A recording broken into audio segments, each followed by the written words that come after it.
All right, my name is Peter Lane, and I'm the Director of Development for the Delta Chi Educational Foundation. And today I'm joined by a good friend, Andrew Haggerty, of the Delta Chi Educational Foundation Board of Directors. He serves as the Vice President of Committees on our Board of Directors and has been very involved in Delta Chi over the years. I believe the Rio Grande alumni chapter Correct. Is something that you and a couple other guys created.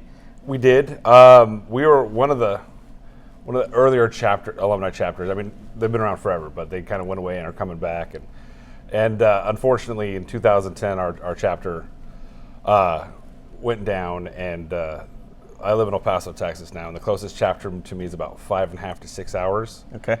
And so it was a chance for the few of us that live in the area to still get together and still continue to keep the bond growing. And you're New Mexico State, I did not say that, and graduated 2003? Correct. Okay, wonderful. So take some time and tell everybody a little bit about why you joined Delta Chi and what that story was like.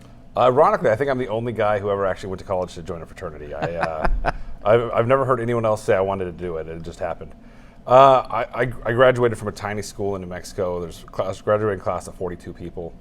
And I wanted something bigger, something better. So when I went to school, my goal was to find something new. Walked up and down the different fraternity row of the Greek campus, everyone rushing you. And I ran into a table, and it was just a great group of guys, hung out. We ended up going to some random apartment complex that nobody actually lived in and did volleyball and just had a great night. And ironically, one of the guys who I thought was already an active member turned out to be a pledge brother later, named Jason Sisk, who's actually in this room and will be at this event tonight.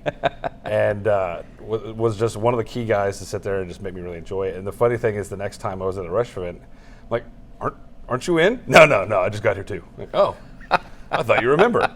And just something I fell in love with, and it really helped bring me out of my shell. I spent a lot of time in my older brother's shadow in high school from a small town, and it brought me out of my shell. It helped me grow as a person. It was a truly valuable experience.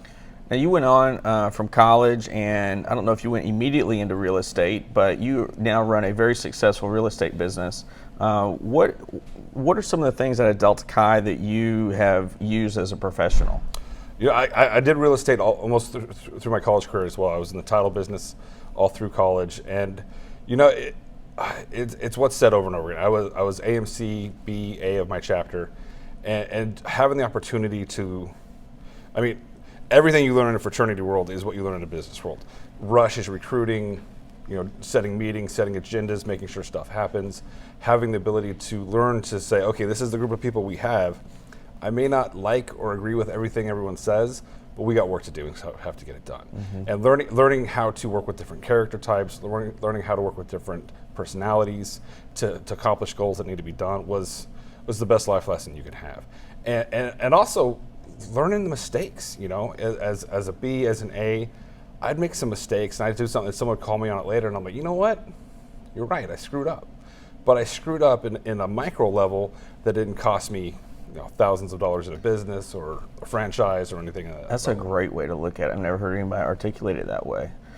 So after college, you, unfortunately, like you said, the chapter closed a handful of years after.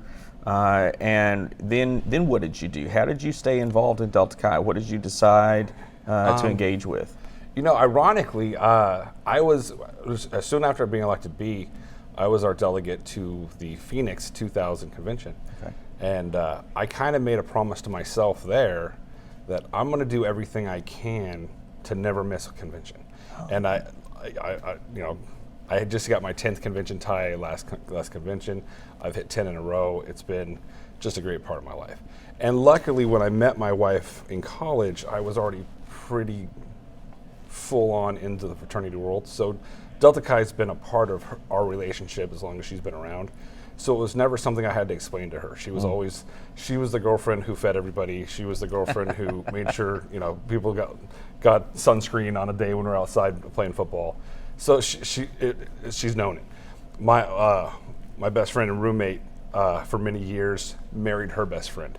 And so it makes it really easy when the connections just grow and grow and grow. Absolutely. And through the conventions, the foundation was always there. Something I always bought stickers. Didn't think much of it until one convention. I want to say Cleveland. We were walking around and just randomly walked into the foundation board meeting, and said, you know what, this is pretty cool. Turned into something we started giving monthly because we heard the spiel. It started going to events, and next thing you know, you're in a picture with the guys that you've been sitting there going, oh my gosh, those are the big guys forever, and you're still confused by it. That's a great story. Now, you are on the foundation board of directors. You've been on the board of directors for a number of years, and recently, I think at the 2018 convention, were elected to the vice president role that you're in now.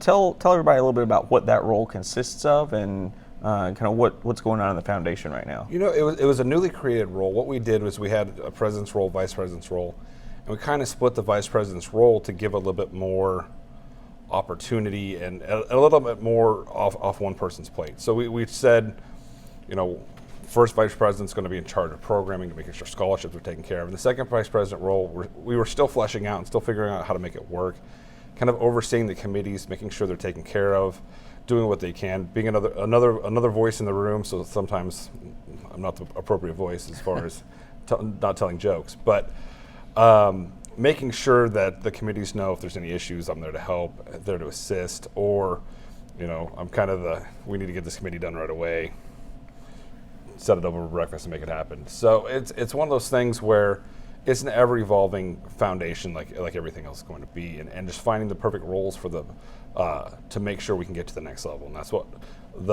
it's exciting to see an entire boardroom of people saying we need to get to the next level, and I think that's what we're striving for. Well, that you kind of just took my segue away, which is what are you excited about moving forward? I think what I'm most excited about is we have. I'm a firm believer that in a meeting, shots get fired. I'm going to say stuff, I'm going to upset people, but as soon as the meeting's over, the meeting's over. And we can disagree on an item, but as soon as it's over, it's fine. And I think we had a meeting yesterday. I mean, nothing really contentious, but there's always some disagreements. But the exciting thing was after dinner, we had to bring over 3 tables worth of chairs because all of us were sitting around for another 3 hours, talking, laughing, joking. And it's something you don't experience. I'm on multiple boards and multiple things, and it's the camaraderie of it and the excitement of the knowledge. I mean, you've got generational gaps. You've got East Coast, West Coast, Northeast, Southwest. You've got all these different things that should keep everybody apart, but this common bond of the Delta Chi experience, it's something that immediately is something that makes us all able to talk, able to appreciate. And my stories from college mirrored a lot, Mike Carroll's or all these people. You're like, well, it's exciting and it's fun. And those nights are what I'd never miss. Those are why I come. It's funny. My 13-year-old daughter 2 years ago, when she asked me, she said, well, what are you going to go do? I said, well, I'm going to go sit in a room for 8 to 15 hours, 2 days, and then I'm going to come home. On your days off? I was like, yeah. She's like, was that? Do you want to do that? I was like, I'm so looking forward to it. You don't have any idea. And it's catching up with the relationships. It's those things of knowledge that Delta Chi is so much bigger than your chapter. It's so much bigger than your region. It's so much bigger than your country. I mean, we're in 2 countries with Canada. And how every convention, the stories the conversations that start right back up every 2 years. And it's exciting. Absolutely. Well, thank you so much for taking some time. Is there anything else you'd like to add in closing? I could quote 1,000 quotes. Delta Chi was my first love; it'll be my last. It's just I'm proud every day to be able to be a part of this, and I'm excited and being a part of the chain to keep it going. Well, thank you for your service. Thank you. Appreciate it. All right.